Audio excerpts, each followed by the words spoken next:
ডিবিতে আটক ৬ সমন্বয়ককে কিছুক্ষণ আগে ছেড়ে দিয়েছে ডিবি কার্যালয় ডিবি থেকে, এবং তাদেরকে পরিবারের কাছে হস্তান্তর করা হচ্ছে এমনটাই হচ্ছে নিশ্চিত হওয়া গেছে। এবং তাদের ৬ সমন্বয়কে মুক্তির বিষয় নিয়ে দীর্ঘদিন যাবৎ হচ্ছে তাদের বিষয় নিয়ে হচ্ছে আন্দোলন সংগ্রাম চলছিল এবং বিভিন্ন ধরনের প্রতিবাদ চলছিল। তবে আজকে কিন্তু একটি সামাজিক সাংস্কৃতিক এবং সাধারণ শ্রেণী পেশা মানুষের একটি মানববন্ধন ছিল ডিবি কার্যালয়ে, এবং যেখান থেকে ৬ সমন্বয়কদেরকে গ্রেপ্তারের প্রতিবাদ জানিয়ে এবং তাদেরকে আটক রাখার প্রতিবাদ জানিয়ে কিন্তু এই ধরনের একটি মানববন্ধন কর্মসূচি গ্রহণ করা হয়েছে পূর্ব ঘোষিতভাবে। তবে বেলা ১:৩০টার দিকে ডিবির থেকে হচ্ছে নিশ্চিত করেছে যে তাদেরকে তাদের পরিবারের কাছে হস্তান্তর করা হয়েছে। এবং আমরা কিছুক্ষণ আগে নাহিদ ইসলামের অর্থাৎ প্রধান একজন অন্যতম সমন্বয়ক এবং তার বাবার সঙ্গে কথা বলেছিলাম, এবং তিনি হচ্ছে বিষয়টি গণমাধ্যমের সঙ্গে আনুষ্ঠানিকভাবে কথা না বলে তিনি একটি মেসেজের মাধ্যমে জানিয়েছেন যে তিনি বলছিলেন যে তাদেরকে সকাল ৬টার দিকে ভোর ৬টার দিকে ডিবি থেকে হচ্ছে তাদেরকে ফোন করা হয়েছিল এবং তাদের সকলের পরিবারকে ডিবি অফিসে আসার জন্য বলা হয়েছিল। এবং সকলের পরিবার যখন ডিবিতে আসে এবং সেখান থেকে তাদের সঙ্গে কথা বলে এবং এই ৬ সমন্বয়কদেরকে একটি বিশেষ নিরাপত্তার মাধ্যমে এবং বিশেষ গাড়ির মধ্য দিয়ে হচ্ছে তাদেরকে পরিবারের কাছে হস্তান্তর করা হয়েছে এমনটা বিষয়টি নিশ্চিত করেছেন ডিবির পক্ষ থেকে। এবং সমন্বয়কদের সঙ্গে কয়েকজনের সঙ্গে আমরা এখন পর্যন্ত যোগাযোগ করার চেষ্টা করেছিলাম, তবে তারা কেউ এখন পর্যন্ত আনুষ্ঠানিকভাবে না জানালেও আছে তারা মোবাইলে খুদে বার্তার মাধ্যমে জানিয়েছে যে তাদের সমন্বয়করা যার যার পরিবারের কাছে এখন পর্যন্ত ফিরে গিয়েছে। এবং আমরা ডিবি অফিসের সামনে থেকে সরাসরি আপনাদেরকে যুক্ত করেছি এবং দেখানোর চেষ্টা করছিলাম আজকের যে মানববন্ধন এবং ডিবি কার্যালয়কে কেন্দ্র করে যে ধরনের একটি উত্তপ্ত পরিবেশ তৈরি হয়েছিল এবং যেখানে বিভিন্ন শ্রেণী পেশার এবং সামাজিক এবং সাংস্কৃতিক সংগঠনের নেতৃবৃন্দ যারা রয়েছেন এবং তারা কিন্তু আজকে ডিবি অফিসে এই সামনে এসে মানববন্ধন কর্মসূচি ঘোষণা করে এবং সেটা বেলা ২:৩০টার দিকে হওয়ার কথা রয়েছে। এবং এখন পর্যন্ত নিশ্চিত হওয়া গেছে যে তারা এখনও আসবেন এমনটা তারা জানিয়েছেন। এবং সেটা সমন্বয়ক রেজওয়ানা চৌধুরী, এবং তিনি কিন্তু বলছিলেন যে তিনি আজকে এই মানববন্ধন করবেন এবং কেন তাদেরকে আটকে রাখা হয়েছে সেটা জবাব তারা চাবেন এমনটা হচ্ছে তিনি জানিয়েছেন। এবং এছাড়াও হচ্ছে আমরা বেলা ১:৩০টার দিকে আমরা বেশ কয়েকটি গাড়ি বের হতে দিয়েছিলাম, যদিও তীব্র বৃষ্টি ছিল এবং যে বৃষ্টির মধ্যে দিয়ে একসাথে 4টি গাড়ি হচ্ছে নিরাপত্তার বেষ্টনী বজায় রেখে হচ্ছে ডিবি অফিস থেকে বের হয়ে গিয়েছে এবং যেখান থেকে হচ্ছে নিশ্চিত হওয়া গেছে ডিবি বিশ্বস্ত সূত্রে জানা গেছে যে তাদেরকে সমন্বয়কদের তাদের পরিবারের কাছে হস্তান্তর করা হয়েছে। এবং এখন পর্যন্ত এই বিষয়টি নিয়ে বিভিন্নভাবে হচ্ছে আমরা তাদের গণমাধ্যমের পক্ষ থেকে হচ্ছে বিভিন্ন সমন্বয়কদের পরিবারদের সঙ্গে কথা বলেছিলাম এবং তারা কিন্তু এখন পর্যন্ত কয়েকজন সাথে কথা হয়েছে এবং তারা আনুষ্ঠানিকভাবে কথা না বললেও তারা খুদে বার্তার মাধ্যমে বিষয়টি নিশ্চিত করেছেন। যেমন নাহিদ ইসলামের বাবা তিনি কিন্তু নিশ্চিত করেছেন যে তার সন্তানকে পরিবারের কাছে ফিরিয়ে দেওয়া হয়েছে ডিবির পক্ষ থেকে এবং তারা তাদের সন্তানকে ফিরে পেয়েছেন। এবং এছাড়াও কিন্তু আরেকজন অন্যতম সমন্বয়ক হাসনাত আবদুল্লাহ এবং তার ভগ্নিপতি অর্থাৎ তার দুলাভাই হচ্ছে তাকে রিসিভ করেছেন এমনটাও নিশ্চিত হওয়া গেছে। এবং তিনিও একটি খুদে বার্তার মাধ্যমে নিশ্চিত করেছেন গণমাধ্যমকে যে তারা তাদের একজন পরিবারের লোকজন হাসনাত আবদুল্লাহকে ফিরে পেয়েছেন। এরকম সার্জিস আলমের পক্ষ থেকেও একজন জানানো হয়েছে। এবং এছাড়াও কিন্তু অন্যান্য সমন্বয়ক যারা রয়েছেন তাদের সঙ্গে আমরা কথা বলার চেষ্টা করেছিলাম, এখন পর্যন্ত কোনো ধরনের তাদের পরিবারের সঙ্গে এখন পর্যন্ত যোগাযোগ করা সম্ভব হয়নি। তবে যদি একটু জানিয়ে রাখি আপনাদেরকে যে ঢাকা মহানগর গোয়েন্দা পুলিশের যে হেফাজতে বৈষম্যবিরোধী ছাত্র আন্দোলনের ৬ সমন্বয়ক যারা প্রধান ভূমিকা পালন করেছেন এবং তাদের মধ্যে যে যারা আটক ছিলেন তাদের নামগুলো হচ্ছে যে মোহাম্মদ নাহিদ ইসলাম, মোহাম্মদ সার্জিস আলম, হাসনাত আবদুল্লাহ এবং মোহাম্মদ আব্দুল বাকের মজুমদার এবং আসিফ মাহমুদ এবং নুসরাত তাবাসুম। অর্থাৎ এই ৬ জন কিন্তু গত শুক্রবারে থেকে হচ্ছে ডিবি হেফাজতে রয়েছিল। তার মধ্যে কিন্তু শুক্রবারে ৩ জনকে আটক করা হয়েছিল, তাদেরকে চিকিৎসাধীন অবস্থা হাসপাতাল থেকে নিয়ে আসা হয় এমনটাই অভিযোগ উঠেছিল। এবং পরবর্তীতে অর্থাৎ শনিবারে হচ্ছে বিভিন্ন জায়গা থেকে অন্য 3 জনকে নেওয়া হয়েছিল। যারা শনিবারে যাদেরকে নেওয়া হয়েছিল তাদের ক্ষেত্রে যেমন সার্জিস আলম, হাসনাত আবদুল্লাহ এবং নুসরাত তাবাসসুমকে আনা হয়েছিল। এবং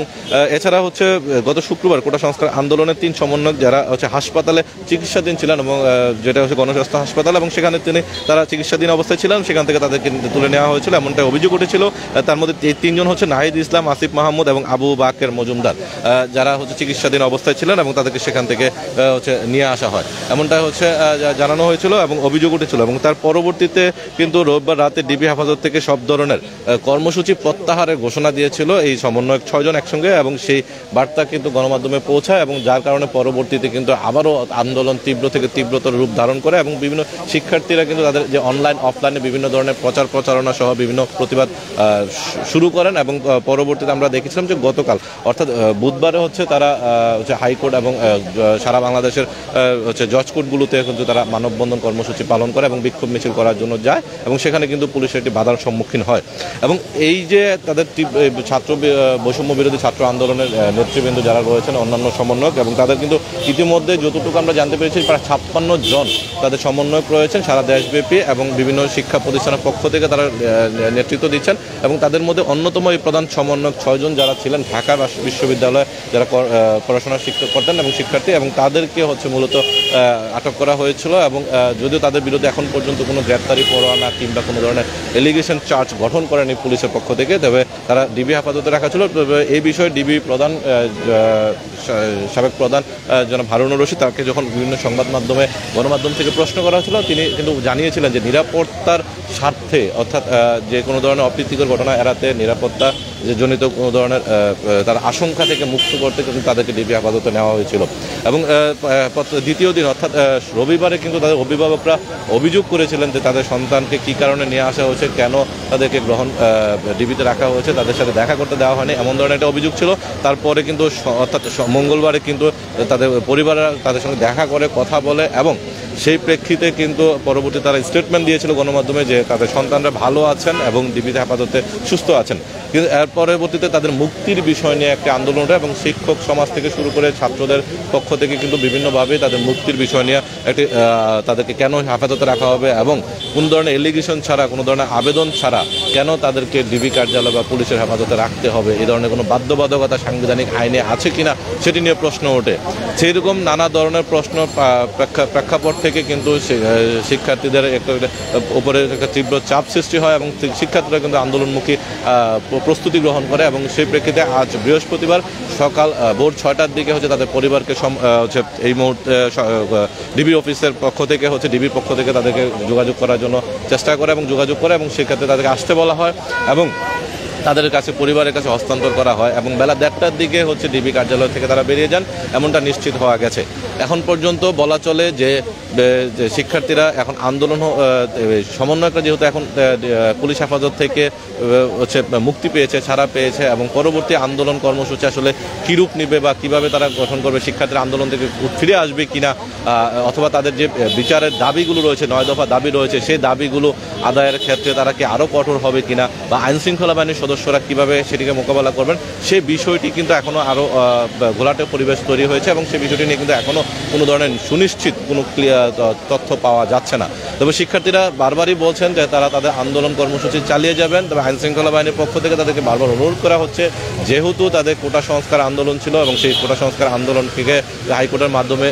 কমিয়ে এনে হচ্ছে তাদেরকে হচ্ছে মাত্র 7% কোটা বহাল রেখে 93% মেধার ভিত্তিতে নিয়োগের যে প্রক্রিয়াটি সেটি কিন্তু হাইকোর্টে রায় দিয়েছে এবং সেটি নিয়ে কিন্তু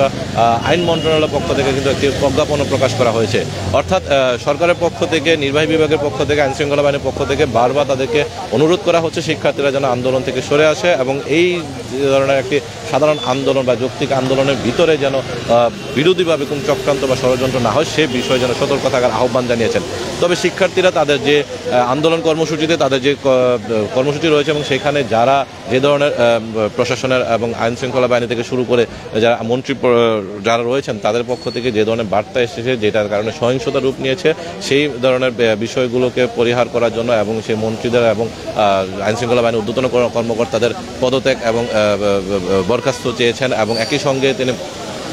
মাননীয় প্রধানমন্ত্রীর বক্তব্যের হচ্ছে তীব্র প্রতিবাদ জানিয়েছেন। সেই সঙ্গে হচ্ছে যারা মৃত্যুবরণ করেছে তাদের ক্ষতিপূরণ এবং তাদের সুষ্ঠু বিচারের দাবি এবং যারা আহত হয়েছেন তাদের চিকিৎসার ব্যবস্থা করা, সব কিছু মিলে তাদের যে 9 দফা দাবি রয়েছে সেই দাবি পূরণ না হওয়া পর্যন্ত তারা আন্দোলন চালিয়ে যাবে এমনটা তারা ঘোষণা করছে। এবং সেই প্রেক্ষিতে তারা অফলাইন অনলাইন সব বিভিন্নভাবে তাদের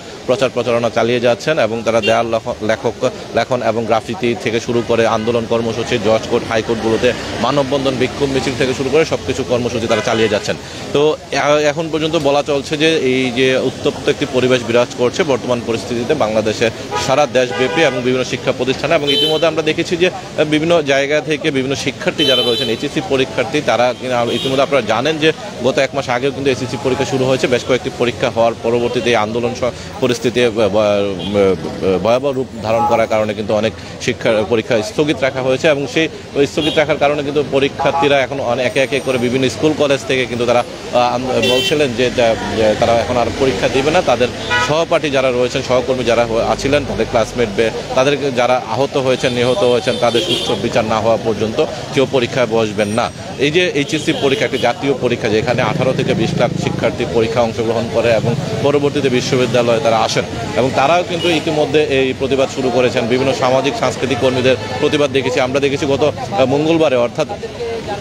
30 জুলাই কিন্তু ইতিমধ্যে গুলিস্তান 0 পয়েন্টে সামাজিক সাংস্কৃতিক সংগঠনের নেতৃবৃন্দ যারা রয়েছেন তারা কিন্তু একটি বিক্ষোভ মিছিল করেছেন এবং গানে গানে প্রতিবাদ মিছিল জানিয়েছেন। এবং গতকাল দেখেছি হাইকোর্টে কিন্তু শিক্ষার্থীরা বিক্ষোভ মিছিল করার জন্য প্রস্তুতি নিয়েছিল, যেখানে পুলিশের বাধার সম্মুখীন হয়েছে, অনেকে আটক হয়েছেন এবং সেখানে অনেকে আবার আইনজীবীরা প্রস্তুতি নিয়ে কিন্তু তাদেরকে ছাড়িয়ে নিয়েছেন। এই যে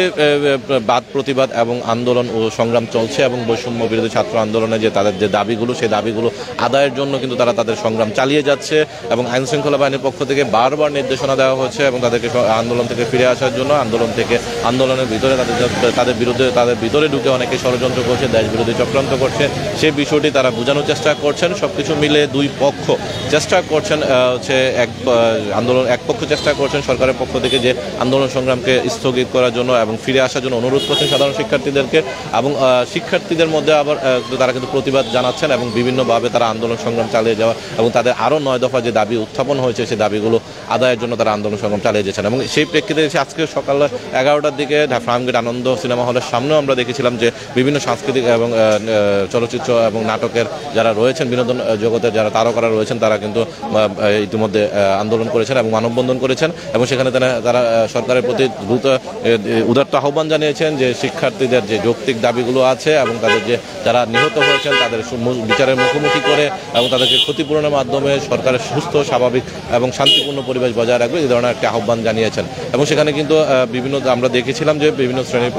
চলচ্চিত্র এবং নাটকের বিভিন্ন তারকারা যারা রয়েছেন চলচ্চিত্র বিনোদন জগতে, তারাও কিন্তু এখানে উপস্থিত হয়েছেন। এবং বেলা 1টার দিকে কিন্তু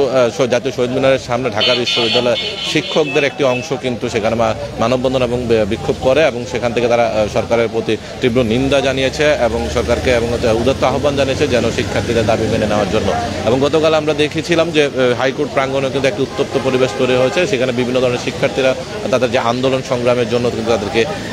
ফিরে আসার আন্দোলন সংগ্রাম থেকে ফিরে আসার জন্য শান্তিপূর্ণ পরিবেশ বজায় রাখার জন্য এবং তাদেরকে সরকারের প্রতি উদাত্ত আহ্বান জানিয়েছে এবং যাদেরকে আটক করা হয়েছে তাদেরকে তাৎক্ষণিকভাবে বিভিন্ন আইনজীবীরা কিন্তু বাধার মুখে করেছে পুলিশের কাছ থেকে উদ্ধার করা হয়, এমনটাও আমরা দেখেছি বিভিন্ন গণমাধ্যমের সূত্রে এবং বিভিন্ন ফুটেজে। এবং যেটা আমরা গতকাল ইত্তেফাকে প্রচার করেছি, আমরা বেশ কয়েকজন শিক্ষার্থীকে আটকের ঘটনায় তীব্র নিন্দা এবং জ্বর উঠেছে এবং অনেক শিক্ষার্থীকে মুখে চেপে ধরে তাদেরকে আটক করা হয়েছে, এমনটাও ফুটেজও কিন্তু অনেক নেট দুনিয়ায় সাড়া ফেলেছে। সব কিছু মিলে এখন পর্যন্ত যে আন্দোলন সংগ্রামের যে সর্বশেষ পরিস্থিতি কিন্তু এখনও ভয়াবহ উত্তপ্ত পরিবেশ বিরাজ করছে এবং একটি থমথমে অবস্থা বিরাজ করছে এবং চারদিক থেকে বিভিন্ন শ্রেণী পেশার মানুষ কিন্তু আন্দোলন সংগ্রামে নেমে এসছেন এবং শিক্ষার্থীদের সঙ্গে সহমত পোষণ করছেন এবং অনেকে আবার কিন্তু নিরপেক্ষ ভূমিকায় রয়েছেন। তো আজকের যে তাদের যে আন্দোলন কর্মসূচির একটি অংশ ছিল সাধারণ মানুষের বিভিন্ন শ্রেণী পেশার মানুষের ডিবি কার্যালয়ে তাদের আন্দোলন করবে এবং সেই মানববন্ধন বিক্ষোভ মিছিল করবে সবাই সমন্বয়কদের ছাড়িয়ে নেওয়ার জন্য। এবং অর্থাৎ সেই আন্দোলন করার পূর্বেই কিন্তু সমন্বয়কটা কিন্তু ইতিমধ্যে ছেড়ে দিয়েছে ডিবি কার্যালয়ের পক্ষ থেকে এবং বেলা 1টার দিকে ডিবি সূত্রে বিষয়টি নিশ্চিত করেছেন। এবং এই ছিল আমার কাছে এখন পর্যন্ত সর্বশেষ তথ্য আপনাদের জানানোর চেষ্টা করেছিলাম। আবারও যুক্ত হব পরবর্তী নতুন আপডেটকে। সে পর্যন্ত ভালো থাকুন, সুস্থ থাকুন, ইত্তেফাকের সঙ্গেই থাকুন।